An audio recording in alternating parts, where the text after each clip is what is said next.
Hello students, मैं आप लोगों को इस वीडियो में भौतिक सब्जेक्ट के प्रादर्श प्रश्न पत्र दिखा रहा हूँ। प्रादर्श प्रश्न पत्र ये जो है ये कक्षा 11वीं वालों का है। तो कक्षा 11वीं वालों के जो प्रादर्श प्रश्न पत्र है, यहाँ से प्रश्न आपको आपके प्री बोर्ड में देखने को मिलेगा।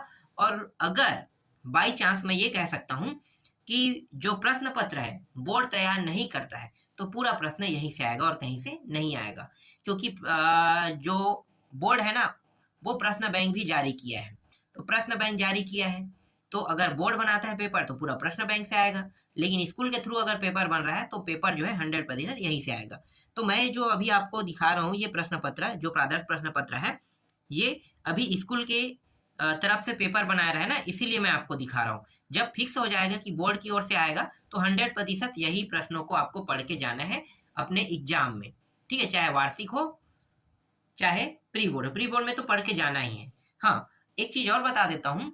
जब मैं 12वीं वाले विद्यार्थियों का जो प्रादर्श प्रश्न पत्र है जो आया है ना, उनको जब मैं देख रहा था तो प्रश्न जो है काफी टफ और डिफिकल्ट टाइप के थे। कुछ कुछ सब्जेक्टों में, जैसे कि अंग्रेजी में देख रहा था, अंग्रेजी मुझे ज्यादा टफ लग रहा है। हिंदी देख रहा था, हिंदी तो थोड़ा आसान है, उसमें लिखना ज्यादा होता है। तो हम उन टॉपिकों पे चर्चा करेंगे जब आप 11 से 12 में आ जाओगे। तो जब छुट्टी रहता है ना गर्मी का, तो गर्मी की जो छुट्टी है उसी समय मैं आप लोगों को ये पूरा टॉपिक समझाऊंगा कि आपको कैसे बनाना है, कैसे याद करके रखना है। पहले से तैयार रहोगे उसके लिए। ठीक है, पहले से तैयार रहना है। मैं तैयार करके रख दूंगा आपको। बस आपके स्कूल में पढ़ाई होते जाएगा, आप लोग पढ़ते जाना। बाकी पेपर में जो आने वाले प्रश्न हैं उनको पहले से तैयार करके आपको रखना है। ठीक, तो चलो इस पे आप चर्चा कर लेते हैं प्रादर्श प्रश्न पत्र पे। तो देखो, प्रादर्श प्रश्न पत्र का पहला प्रश्न क्या है, यहाँ पे देख लो। कार्य के मात्रक तथा विमाय लिखिए कह रहा है। तो कार्य का मात्रक क्या होता है? जूल होता है ना। विमाय AMLT T-2 ऐसा कुछ है। ठीक है। बायलल का नियम ताप और दाब किन परिस्थितियों को लागू होता है? और ये जो प्रादर्श प्रश्न पत्र दे रहा हूँ, ये प्रादर्श प्रश्न ये परीक्षा बोध से है। ठीक है, मैं पहले ही आपको बता देता हूँ। कुछ लोग यहाँ पे कमेंट करेंगे सर आप तो पूरा परीक्षा बोध के बता रहे। तो भाई पढ़ो ना उसको।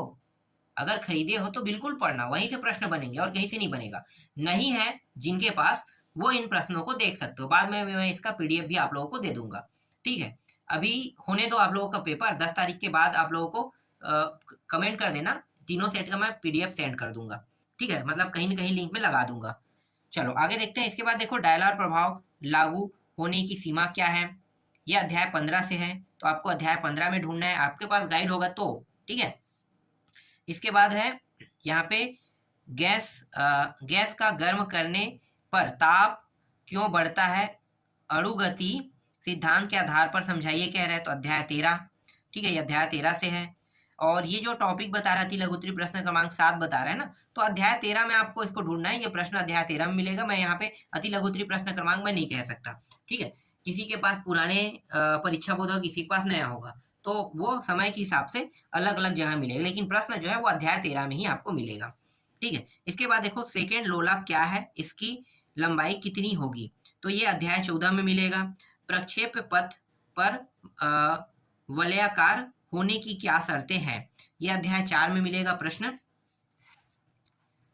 7वां प्रश्न है, यदि किसी वस्तु का रेखीय संवेग दुगना कर दिया जाए तो उसकी गतिज ऊर्जा कितनी गुनी हो जाएगी? अध्याय 6 में मिलेगा ये।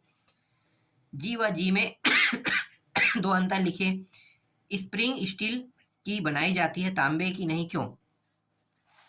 10वां प्रश्न, जब हम अपने हाथों को आपस में रगड़ते हैं तो वे गर्म हो जाते हैं, परंतु एक निश्चित ताप तक, क्यों? तो अध्याय 12 से प्रश्न है। समीकरण T बराबर 2 पाई अंडर रूट के अंदर L/G की शुद्धता की जांच कीजिए। अध्याय 14 से ये प्रश्न है। सर्पी घर्षण एवं बेलन घर्षण किसे कहते हैं? ये अध्याय 5 से प्रश्न है। सिद्ध कीजिए कि प्रक्षेप का क्षैतिज परास U square sine square theta upon g होता है, जहाँ संकेतों का सामान्य अर्थ है किसी प्रक्षेप कोण के लिए क्षैतिज परास का मान अधिकतम होता है। तो ये अध्याय 4 से है।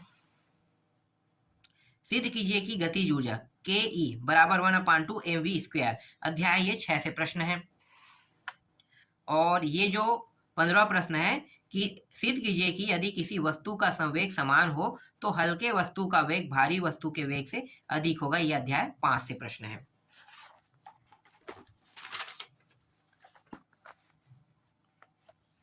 16 है जड़त्व आघूर्ण का भौतिक महत्व समझाइए तथा इसके 2 व्यवहारिक उपयोग लिखिए। ये अध्याय 7 से है।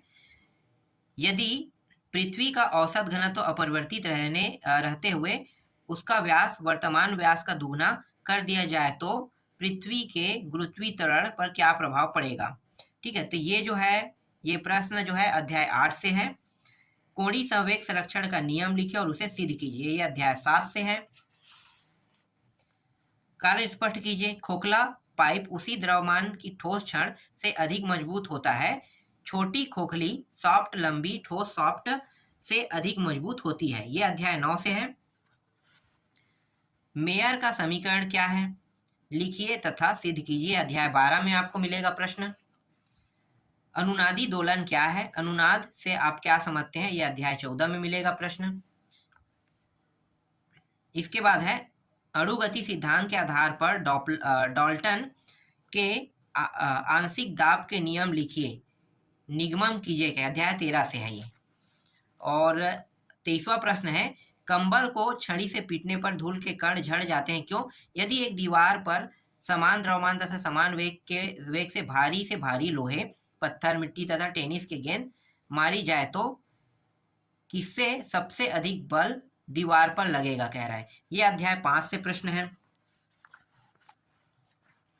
इसी तरह से ये क्या कारण है कि लंबी कूद के खिलाड़ी कुछ दूर से दौड़कर आते हैं, जब कोई व्यक्ति नाव से कूदता है तो नाव पीछे की ओर चलने लगती है क्यों कह रहा है। यह अध्याय 5 से है। यदि ध्वनि स्रोत स्थिर श्रोता की ओर गतिशील हो तो श्रोता द्वारा ग्रहण की गई आभासी आवृत्ति के लिए व्यंजक ज्ञात कीजिए। यह अध्याय 15 से है। सरल आवर्त गति करने वाले कण के वेग एवं त्वरण के लिए व्यंजक ज्ञात कीजिए।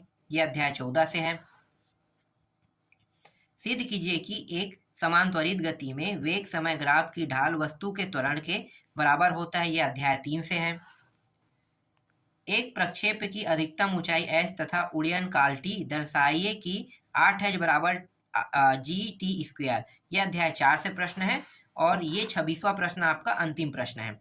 यदि किसी द्रव्यमान के पृष्ठ ऊर्जा का क्या अर्थ है, स्पष्ट कीजिए कि एकांक क्षेत्रफल की पृष्ठ ऊर्जा पृष्ठ तनाव के बराबर होती है। यह अध्याय 10 से है। और द्रव के बहने का अविरतता का सिद्धांत क्या है लिखिए एवं सिद्ध कीजिए कह रहा है। और ये अध्याय 10 से प्रश्न है। तो जो जिस अध्याय में मैंने बताया है वो सारे प्रश्न उसी अध्याय में मिलेगा। और अभी आपके जो प्री बोर्ड हो रहा है उसमें यहीं से प्रश्न बनेगा और कहीं से नहीं बनेगा।